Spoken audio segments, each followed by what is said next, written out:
So this is a 3-year review for this dynatrap mosquito trap.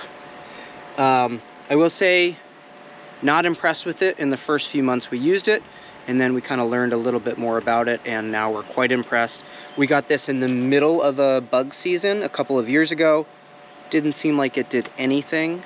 The big change came a year later when we didn't have no bugs, but compared to where we live and compared to the year before, our mosquito population and black fly population plunged. We're surrounded by water. We have some stagnant water on one side and a running stream on the other, so we are in kind of a death triangle of bugs. And compared with our neighbors and compared with, you know, what we had seen previously, the year that we had this plugged in at the beginning of the bug season, so when they're starting to hatch and laying eggs again, this drastically reduced the number of mosquitoes and black flies. And we learned that you have to kind of have it plugged in as they're getting going and as they're laying eggs. It cuts down the initial hatching, which then cuts down all of the subsequent laying and hatching.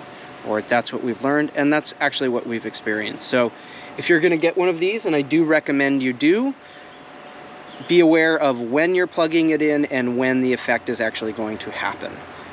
But after that, love them. All we've had to do is replace the bulb in here once in 3 years, and then you have to empty this bottom cartridge, which is not too hard. You just take that right off, and then you can see this is absolutely full of mosquitoes. You just empty that and you're good to go again.